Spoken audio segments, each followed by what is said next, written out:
Yesterday, you have seen how Durga used to protect all the seekers, sadhakas, and how she killed the people who have been troubling, torturing, killing the seekers of truth. Her whole advent was to protect them from all these evil forces. In those days, that was the most important work. So that's how the sadhakas came up to these modern times. And now they are seekers of truth, or they have found the truth. All these different passage has taught the sadhakas what is the use of their life. They were frantically first trying to find the truth, frantically. And they went into different difficult places. They thought by going into some lonely places they'll be able to settle their mind in peace and they'll be able to find the truth. Also, they sacrificed many things, their wealth, which was bothering them, their families, they thought, was standing in the way of their research. All this went on, and there are still some people who believe that by becoming an ascetic, one can find this truth. Buddha did the same, Mahavira did the same. Their life was nothing but a great tapasya. Their tapasyas are helping us today in such a way that we now have got such a blessing that our personalities as they are can receive self-realization for which people struggled and struggled in such a way that if you read that, how they were suffering, you might be really amazed how they went through all this suffering and all this tapasya just with the goal to get their self-realization.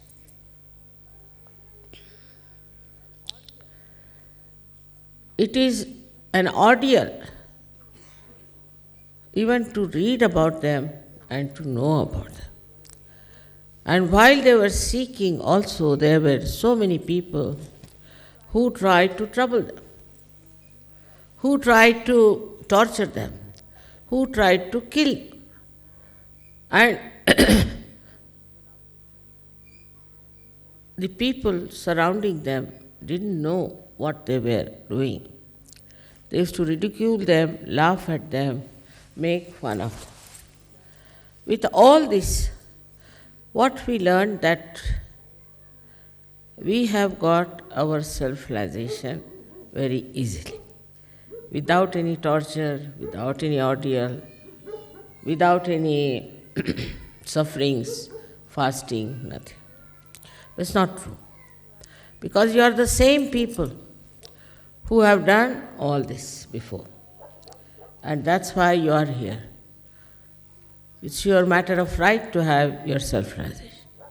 It's no way is to say that without anything we got it. Because it is life after life you have been seekers. Whatever path you followed, whatever religion you followed, whatever faiths you followed, it was a torture for you. And this torture is today now fruitful, that today you are self-realized people. But in any way, we see that human beings, if they get something rather easily, they don't understand the value of how they got it. Now, to get this easily, actually you must know, is not just because you were nothing. You were something great. You were great saints, went into Himalayas. You did all kinds of ordeals and fasting, and where so many of you were killed and butchered in the name of God. So, today, whatever you have got, whatever realization you have got, is not just something you should think that it's only Mother's grace that we have got. It's your own great personality which has achieved it. Otherwise, it would have been impossible for me to give you realization. Whatever the work the deities have done, they have brought you to this level of human existence, protecting you. But now, naturally, just this is the last step which you have crossed, and you have achieved this self-realization, and so many of you have achieved great heights. This power within us, the Kundalini, which has connected you to this all-pervading power, has been struggling, has been guiding you, has been all the time looking after you, protecting you, so that you should achieve your goal in this Kali Yuga. It was said that only during Kali Yuga this will happen, and those people who are seeking God in the mountains and in the valleys will find it. But there will be normal people, people who will have household and living like normal people in the society. There won't be some sort of sadhus or saints, but people who are married, who have children, all such people who are leading a very normal life will receive their realization. It's already said, it's already predicted by Bhrigu Muni. So it's all being already set, I think, all being planned. But in this, a credit goes, of course, to you people that you have recognized what is the truth. As you know, there are so many false people going about. They are doing all kinds of tricks, they are trying all kinds of methods to entice people. Despite that, you have recognized. This recognition is something very remarkable, and I am myself surprised how, like lost children finding their mother, come back to her in the same way all of you are here. But in this, we should not think that we have got it easily or we have got it without any difficulties, because this can create a little problem that we will not go further with the same speed, with the same dedication as we have been doing before. So whatever you think is easy was not easy at all. It is sahaja. It is, what can say, spontaneous. But now it is for you to time. It's really to understand that this time is so important. We have to save the whole world. That you have to project yourself, as I said last time, and to find out ways and methods how you can do these things. In Russia, I must tell you, I had a very good experience of a very highly developed soul who is a very well-known scientist. He is one of the biggest scientists of Russia, and he is indulging also into spirituality. He told people that I am indulging into spirituality, I would like to see Mother. I said, all right, I would love to see him. So when he came, he looked at me and he said, I know, Mother, that you are the incarnation of God in these modern times. I was quite surprised for a scientist to say that. But his eyes, so pure and so full of devotion and humility. Then he says that I want to do something if you help me. I said, what do you want to do? He said, I cannot measure your power. I cannot. He had an instrument by which he could measure the power. I can't also measure the power of your photographs. He said, he told me a number which I couldn't understand, was something 700 raised to power, some sort of a billion into billiardi, like that. I said, now what's this number is, I don't know. So he told me that this is what your photograph is. So I said, all right, now what do you want me to do? I told him, you can take this photograph if you think it is so powerful. So he took the photograph with such respect and this thing. At least 4 or 5 times he bowed to me. I said, what do you want to do about it? He said that I want to put it on a satellite. Now see the projection part. Satellite. Then what will you do? And I am going to put electromagnetic force behind it. So this will, the power that is in this one will penetrate into things, because electromagnet can penetrate, with that these vibrations will also penetrate. So I will go onto the satellite, and from there I'll project this and I'll see the global problems. Then wherever I'll project this, the problems will be solved. I'll try to first of all make the land fertile with this one photograph of mine. Can you imagine? See his projection. I was amazed. I said, look at this man, what he has been thinking all the time. He said, this is not difficult. It's not difficult. I said, how? So he showed me with a spring, something like a spring. He put it on water which I had vibrated. And the spring started jumping. And then he showed with his machine that the whole thing was moving so fast. He said, Mother, just see the water that you have vibrated, how great it is. I said, I have never heard that you can transform this power into something which will work out on material things. He said, this power can work out in anything. It is this power which has created everything. So it will work out in everything. I was so surprised. And he said, I've been just waiting to meet you, and this I'm going to start. I've got a lot of work to be done. And he told his friend, now let's go. We have a lot of work to be done. I want to do all this in the lifetime of Mother. She should see what we have to do. I was amazed from where this fellow has dropped on this thing.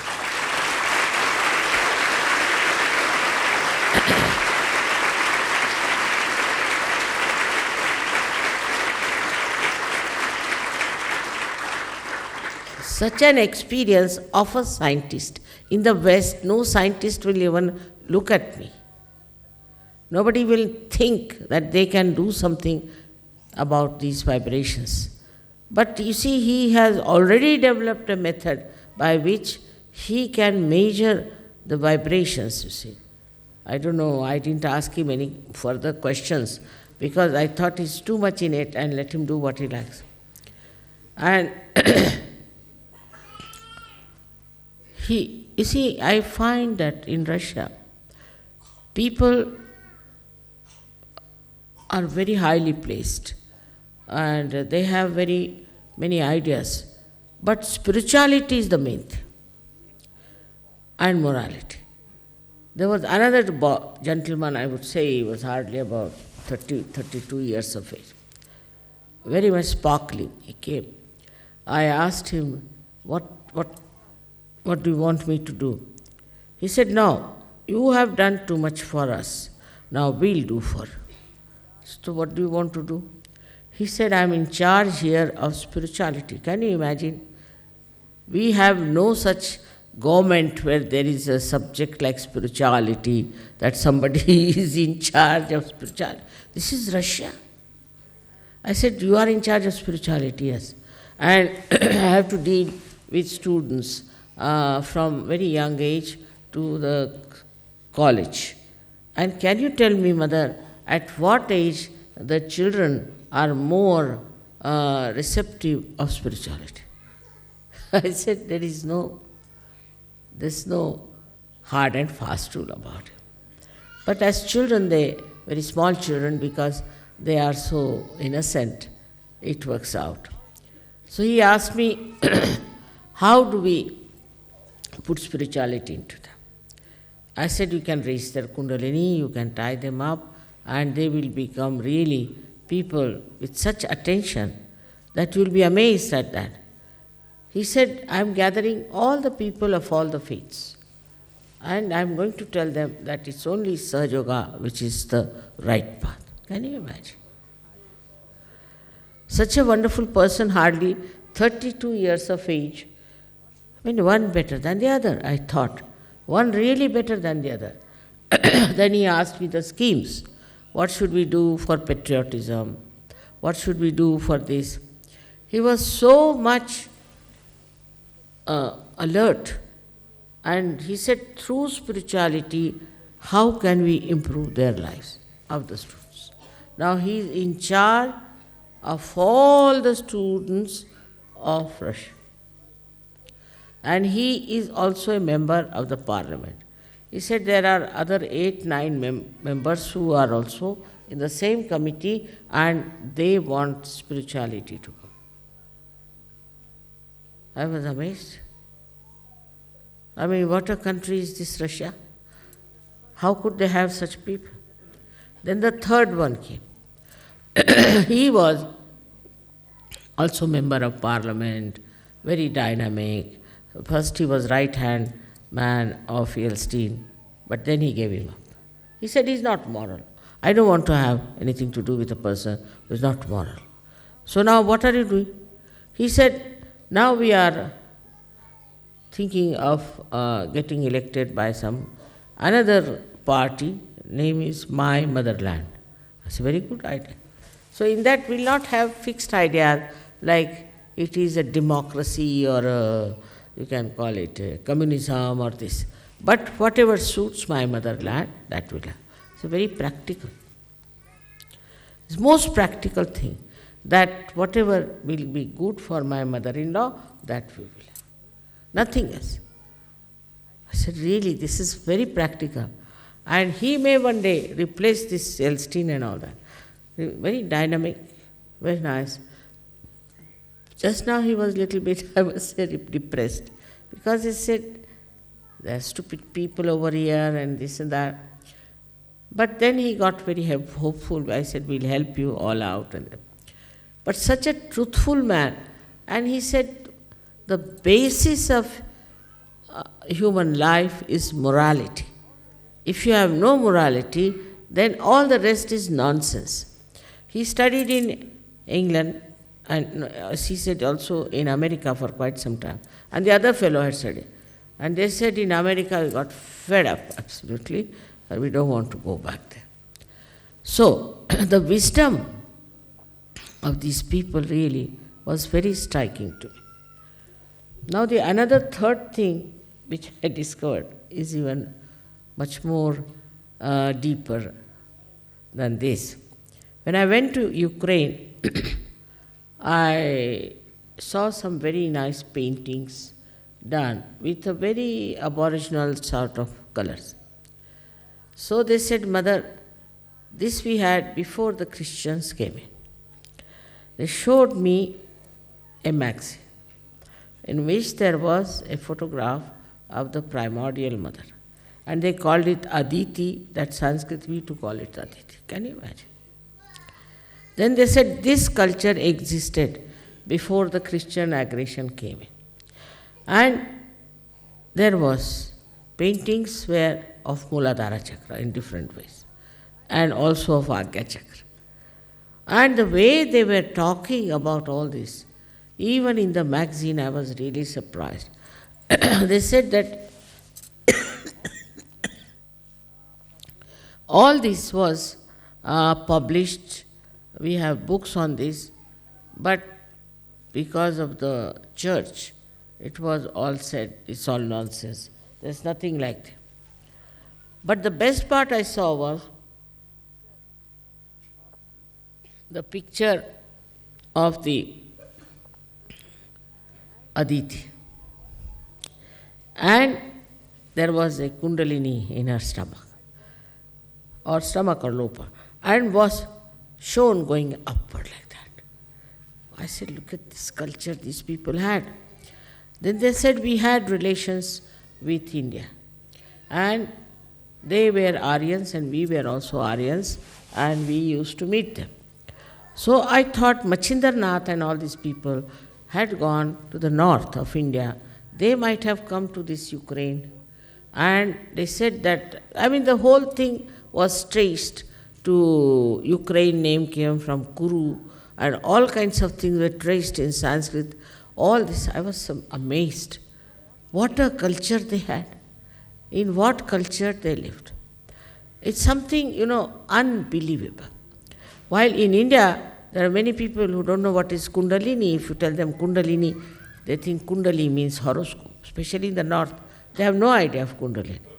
But here are the people who have really had lived in a culture for thousands of years, and they said this was before Christ 3,000 years.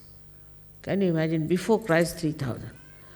And so we too had civilizations in India like Harappa and all that of that time. But they said India is the source of spirituality. That magazine, I was amazed at it and the way it was done. And the Muladhara and the Agya Chakra and all that, so well. Maybe they must have seen it. They might not have got realization. But they talked about realization and also achieving selfhood. This was so many years back. But then they said the Christian religion came and they told us it's all nonsense, have nothing to do. As they told me also in Greece that they had Athena and primordial mother and all that, but they said no mother, nothing, better stop it. So it was all cancelled and nobody looked at it. But can you imagine that so many years back it existed in that Ukraine, such a beautiful culture of spirituality. First time I went to Ukraine, we had people there. There was a Chernobyl, that was a big explosion. And they were all, like somebody had these fingers cut out or attached to each other. Somebody had boils all over the body. Somebody's nose was turned like that. And horrible looking, like lepers they were, all of them, those who came to the program. But then this time, more than this were the people there in Ukraine, I must say, much more than that. The whole hall was full, the 3-tier was full, the passages were full, and still the people outside were standing. And they said we were the ones who suffered from this.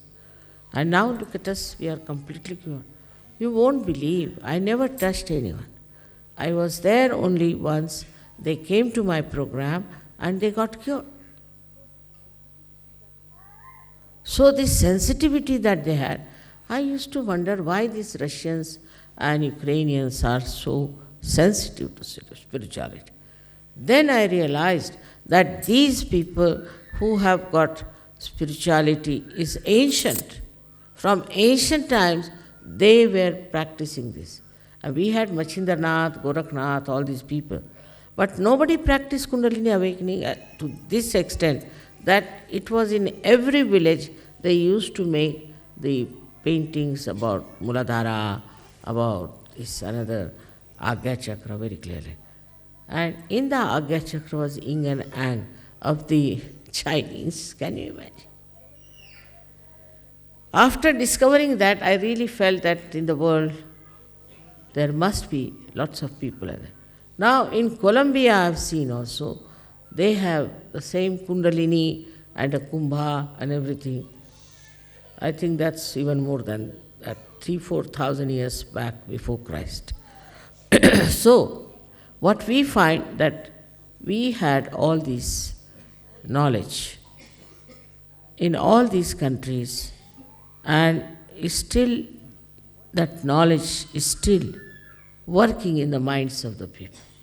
They are very introspective, and also they know a lot about what is the sun. It is this kind of sensitivity comes only when basically in the roots of that country you have exposure to spirituality. It's a kind of a miraculous revelation one could see there, how they knew everything about Kundalini, about the primordial mother, about this happening, about spirituality, and what happens to a person when he becomes a realizer. The speciality I saw about them, they are extremely humble people. To them I don't know how they bow to me, and sometimes I just can't imagine how these people have such sense of spirituality and such peace. When they had this coup, I asked them, aren't you worried? This coup is here and I don't know what will happen to your country. Aren't you worried? He said, Mother, why should we worry? After all, we are in the kingdom of God. We are not living in Russia. We are living in the kingdom of God. So why should we worry? And meeting such nice people there, such sensitive people to spirituality. They have thrown away practically all the false gurus, all the false gurus. And for me, they showed such respect and such care. They had this conference only for men. So now why I am telling you all this, that now you all have got realization. You have now felt your spirit. And you have entered into the kingdom of God, no doubt. But now you must understand that this power that you have, what it does to you, what it creates in. The most important thing is, by this power, you become thoughtlessly aware. That is, you come in the present. To achieve the present is an impossible task.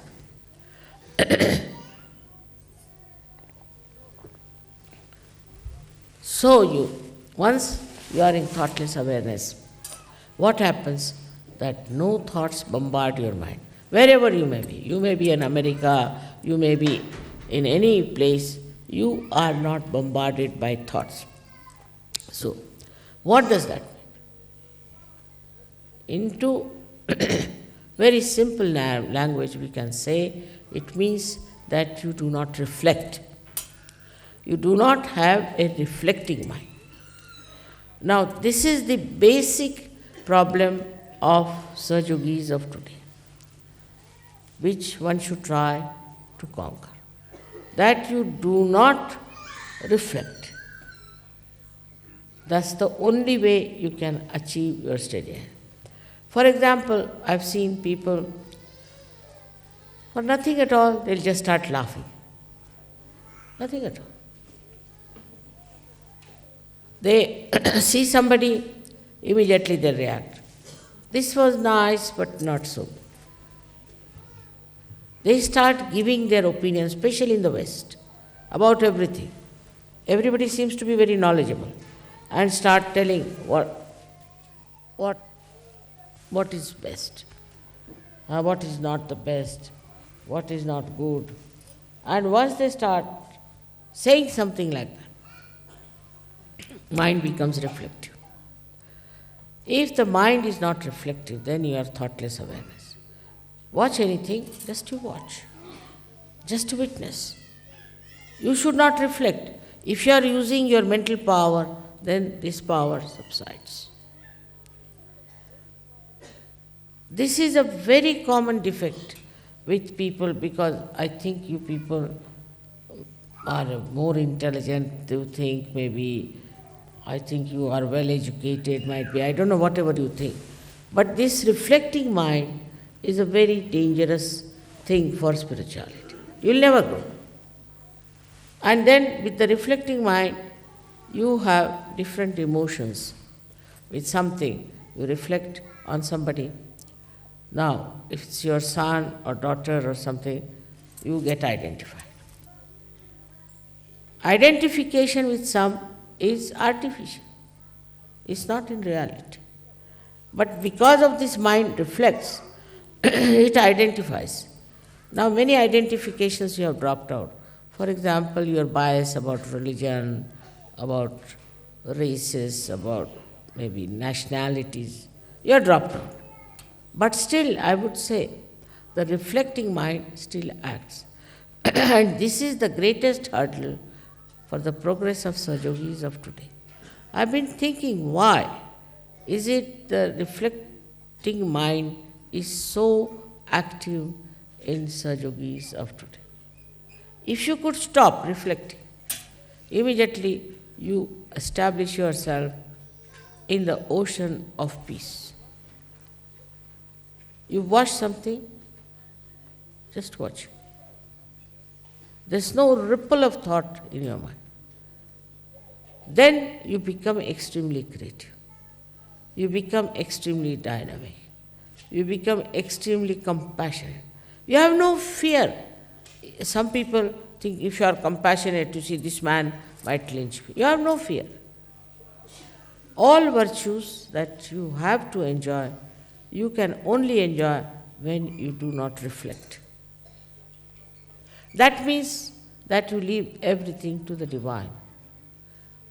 You have not in charge.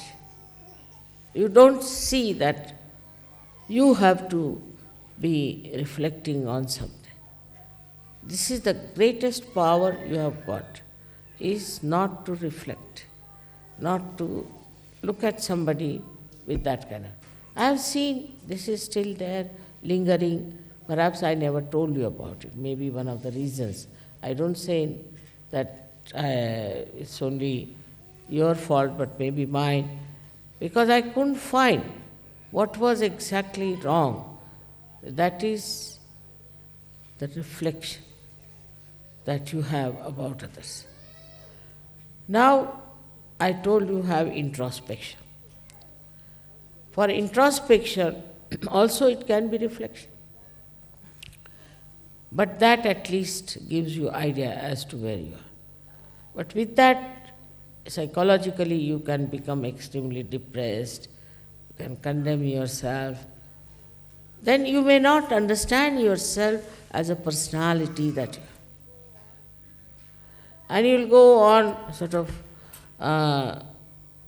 losing your vibrations, losing your power. Because you are not control of yourself. So introspection also, if it brings about depression and demeaning of your personality, best is not to introspect also. Because all these mental activities I have seen create problems. But in a state where you are thoughtlessly aware, introspection comes to you automatically. You see it automatically. You understand it automatically. You do not think about it. It just comes to you.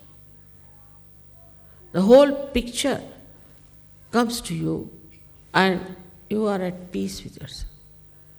You are never in turmoil, never in trouble. Then you don't get angry, then you do not argue, then you do not discuss, but you become as if dropped into the ocean of awareness. And you don't have to worry as to solve something.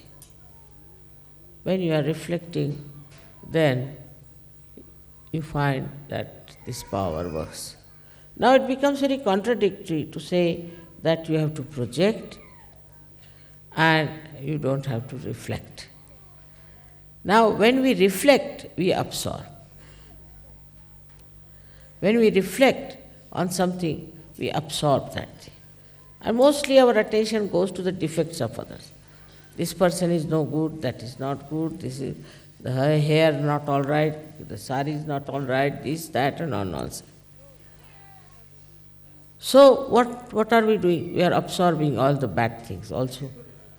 Now, when you start admiration of something, then what happens? That you may not get the bad things, but at least you are on a better line. But still, the admiration in thoughtless awareness is really very deep. I saw this in the eyes of this great scientist. Absolutely, he was just one with me, and his eyes were like an ocean of peace. He was just looking at me. And for quite some time. And then he came to his thoughts and he told me that this is what we can do with your photograph. So the depth in you will only come when you do not reflect. But it's very common with human beings, especially in the West. This carpet is no good, that is no good, this smell is coming, that is there. Always trying to judge others. Judge other things, which is important. What is so important? If you are sitting in the garden of heavens, what does it matter? Where you are sitting, what you are doing. This reflection sets in waves of thoughts in our mind. I have already once described it by drawing, how the energy that falls on the right side goes to the left side, and the falls on the left goes to the right, crosses over because of two types of cells we have. Then out of this energy that goes to the right, the energy that goes to the left, it is sucked in partly into the sympathetic. Now whatever is left out is the one that reflects. That is the way it goes on reflecting. Now if you can suck in all that energy and put it on our sympathetic, then all our energies will be thousandfold much more. Will not be tired, will not be unhappy, will be able to stand lots of nonsense. But will not call it a nonsense, will not think it's a bad thing, so it has no effect on us. This quality we have to develop. I would say with this today's special celebration of Navratri, like yesterday you saw the Durga's 9 forms also. In that is one is Kushmanda, as this was told. That you absorb all the filth within yourself, in your stomach. But Devi does that, not you. What a Devi can do, you should not do. That's her job. That she is supposed to do this, not you. What you have to do is to only be in silence so that you absorb whatever will increase that silence, will increase your depth.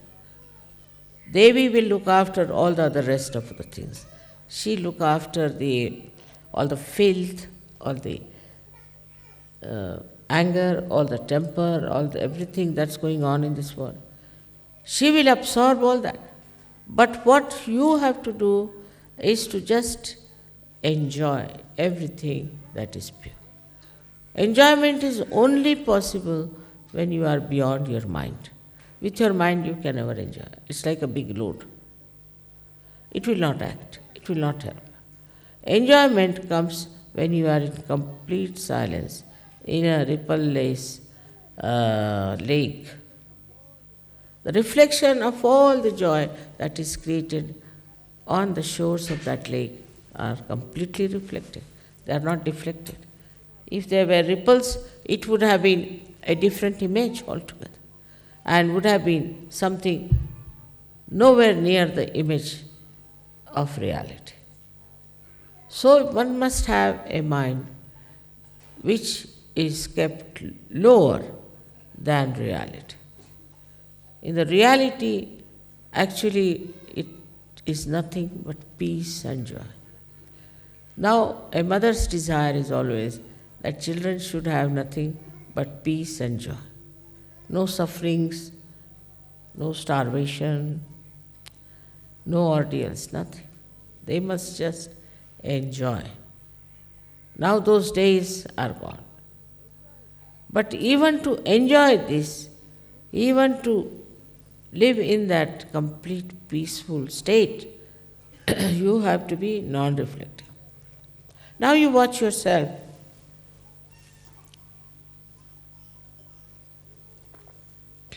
You will be amazed how much reflecting we are. When Devi is doing all the job for you, when Parama Chaitanya, I don't know how many things it is doing, is trying to fill up the whole atmosphere with its activity. What is your activity should be to stop your mental activity. You will be amazed. In that state only you will grow. With that growth only you will become like this scientist. How the contradiction now is that when you have your depth, you can project your depth, not your mind. Sometimes when I say project, people think it's the projection of the mind. No. You have to project that depth, that reality that is within you. For that, you don't have to think, you don't have to plan. It will just work. But you be the instrument for that projection. It's nothing subtle.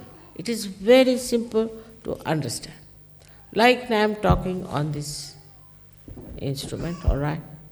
Now, if this instrument is absolutely all right, there's no problem in it, it will be peaceful. But if this is full of ideas and thoughts like our brain is, whatever I am saying will not be the same that will be broadcasted. In the same way, when our mind is full of turmoil and arguments and what you can say, comments, or we can also say the reflection, then what happens that this mind gets into like a whirlpool of disturbances and it cannot project itself fully because it is disturbed. It is not a normal thing. So now you'll understand there's no contradiction. You can only project yourself when you are absolutely peaceful. And this is what we have to learn. This is Navratri's great days are here, and that you should know that it starts actually in the Western world from the 21st, in the equinox, after the equinox, in September. There are two Navratris we have, see. One starts now and one starts after the second equinox. Now in this equinox, Mother Mary's birthday is the equinox. And that's why people celebrate her birthday. They don't know why she was born on equinox, see, for the balance. Then, you see, because nothing was explained about the lives of these great incarnations, people use them the way they like because they have seen miracles with them, so they do not try to understand why this equinox and why this is celebrated. Now, I was told in Iran, This is the time they have the New Year. That means the Muslims observe this as a New Year. So when Navratri starts, is the New Year. That means it's the 12th month for them. And so many things are suggestive of that. That why should it be 12 months? Why should the goddess be born at 12 o'clock? All this has a special meaning and which you can find out, but only possible when you are not reflecting. This is what is the state in which you are really in connection with the all-pervading power. Otherwise, you are not there. You are not one with that state. To be one with that state, you have to be absolutely silent within yourself. For the goddess, she is silent. There's a fight on, she's silent. Because she's so confident. She knows about her powers. She knows Mahishasur or any Sur cannot trouble her, cannot touch her. She knows what are their powers are, and she knows all her powers.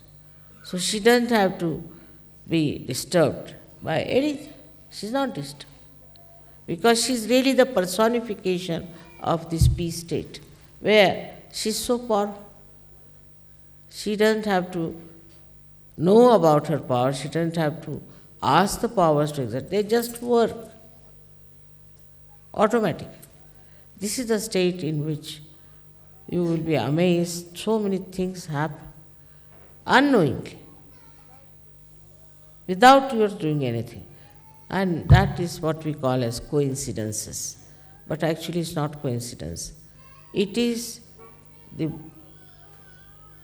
state in which we are in a thoughtless awareness, and then the Parama Chaitanya is related to us. Absolutely related. We are there. And that works out everything for us. So in Sahaja Yoga, this time, as you know about the goddess, what she has done so much work for years together. Now you all have become realized souls. And you must understand that complete confidence in yourself, complete understanding about yourself, never to have any fear, never to have any thoughts which can bombard your mind. At that state, you are the most powerful person. I hope for this Navratri, you will realize what work the goddess has done for you, how much she's worked hard, how much she's fought, she's been fighting with these horrible devils and rakshasas. And sometimes I feel now these devils are within us. They are not outside. And that comes to us because we reflect too much on them. If you talk to any one of the Western people, you are amazed as if all the media they have on their heads. They know about each and every person, what he did, what was this, what was that. But he's not worried. He doesn't think how he can improve it, how you can work it out. At this state of thoughtless awareness, you encompass the whole universe. And at that state, this power works wherever the problem may be. So we have to understand our value, that we have this power within ourselves. And this is to be respected and to give credit to the goddess, because she's done so much work for us that she should not feel that it's now they got realization just for a song and they are not bothered. They don't know how to develop it. She will not be in any way hurt, but her work, what she has done, we have to see, we have to understand, we have to have a feeling that somehow, as we now have got enlightenment, we should try to be people as complete instruments of that power. That's only possible when you don't have your own ideas, your own interference. Complete instrument, just like as I said, this instrument has to be perfectly all right, otherwise it cannot work. Thank you very much. May God bless you.